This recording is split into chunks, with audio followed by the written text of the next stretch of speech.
Olá, curiosas e curiosos, sejam bem-vindos ao canal Bastidores Ocultos. Eu espero que vocês estejam bem e que vocês gostem muito desse vídeo.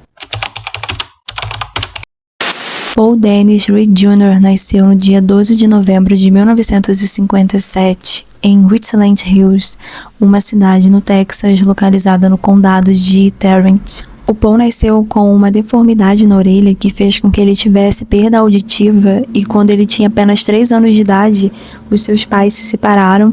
Então ele e a irmã dele foram morar com o pai, que era alcoólatra, e com a avó paterna. E durante o desenvolvimento do Paul, ele sofreu traumatismos cranianos, incluindo um acidente em que ele foi acertado na cabeça por um tijolo.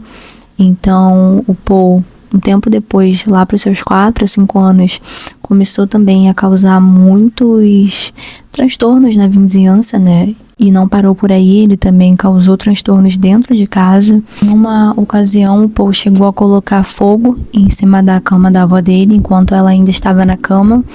E ele chegou também, em outro momento, a agredir o cachorro da avó com um taco de beisebol. E, infelizmente, ele agrediu o cachorro até a morte.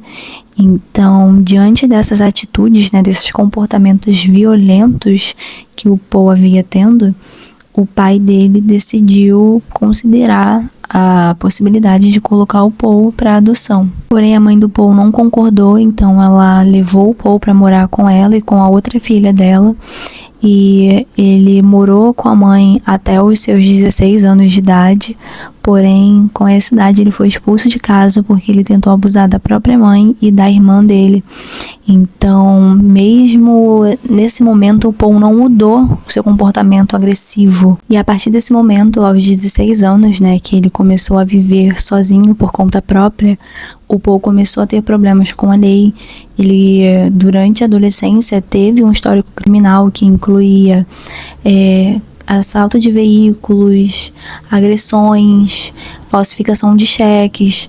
E aí, lá em 1982, o Paul foi acusado de cometer diversos roubos à mão no Texas, porém ele nunca foi julgado porque ele foi hospitalizado e considerado incompetente para o julgamento. No ano seguinte, o Paul roubou uma churrascaria em Houston e ele foi acusado e condenado a 20 anos de prisão pelo crime de roubo agravado. Mas ele foi liberado em liberdade condicional após cumprir apenas 7 anos. Segundo o promotor do caso, o Paul fazia palhaçadas para o júri sempre que eles estavam presentes, e quando eles não estavam, o Paul parava com esses comportamentos. E posteriormente, o Paul chegou a admitir para psicólogos que ele fazia isso para conseguir se safar de algumas situações. Após sair em liberdade condicional, o Paul conseguiu um emprego como motorista de caminhão. Porém, logo depois ele sofreu um acidente e isso rendeu a ele uma indenização trabalhista e um acordo financeiro. Então, o Paul pegou esse dinheiro que ele recebeu e ele começou a investir em cirurgias plásticas para que ele ficasse mais fotogênico, e ele passou a ter o sonho de se tornar um astro da música country.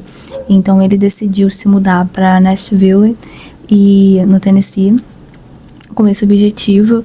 E inicialmente ele conseguiu um trabalho como lavador de pratos em um restaurante, Shoney's, mas ele enfrentava muitas dificuldades financeiras. Ele chegou a planejar um assalto a um restaurante fast food com colegas para poder comprar uma pistola. Mas no dia 15 de fevereiro de 1997, o Paul perdeu o emprego porque ele jogou um prato em um colega de trabalho, e isso acabou deixando ele sem qualquer pagamento rescisório, sem plano B.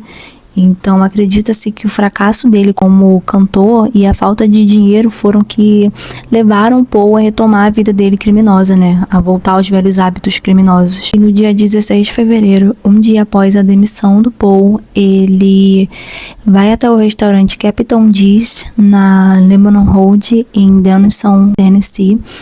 E ele diz que ele quer trabalhar ali. Então, antes da abertura do local, ele consegue entrar e conversar com a Sarah Jackson e com o Steve Hampton, e ele convence eles, né? Ele obriga eles a entrar na câmara de refrigeração, e lá ele amarra os dois e obriga os dois a deitar no chão. E em seguida ele dá 2 tiros na nuca e um nas costas do Steve. e 4 tiros na cabeça e um nas costas da Sarah. Então ele mata os dois ali mesmo no local. E pouco tempo depois, um funcionário que estava chegando para trabalhar, ele vê que o restaurante ainda está fechado, mesmo no horário que já era para estar aberto, e ele telefona pro local, o número dá ocupado, e depois ele telefona de novo e chama, mas ninguém atende. Então ele notou que tinha alguma coisa estranha acontecendo, algo estava errado.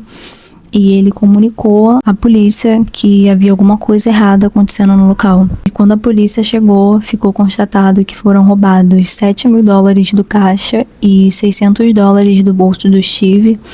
Esse dinheiro o Paul viria a usar 2 dias depois para dar entrada em um carro. Mais de um mês depois, o Paul retorna à mesma rua do Captain's Diaz e ele assalta novamente um outro restaurante ali próximo, dessa vez o McDonald's, e ele rende 3 funcionários, dentre eles seria a Andrea Brown, de 27 anos, o Ronald Santiago, de 27, e o Robert Swell Jr., de 23 anos. Ele também chega a esfaquear o José Antônio Ramírez Gonzalez 17 vezes, só que o José não morreu, ele fingiu que tinha falecido, então ele enganou o Paul e felizmente ele conseguiu sair vivo dessa tentativa de assassinato.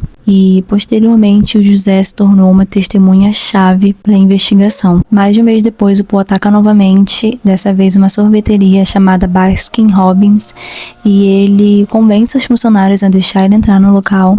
E lá dentro ele rende 2 funcionárias, chamada Angela Holmes, de 21 anos, e Michelle Macy, de 16.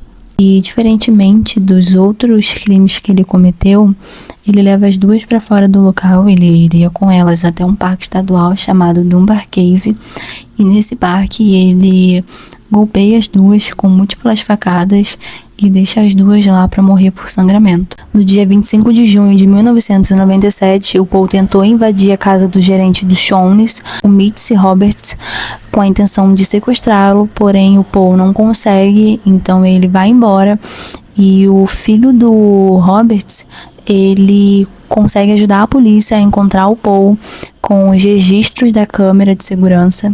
Então a polícia consegue localizar o Paul, ele estava em Nashville, e durante a investigação a polícia encontrou impressões digitais dele nos documentos do Steve. Ele consegue achar as pegadas que estavam na câmera fria. Não tinha necessariamente um sapato do Paul que condizia com aquelas pegadas, mas o tamanho era o mesmo. Então isso ligava diretamente o Paul ao crime.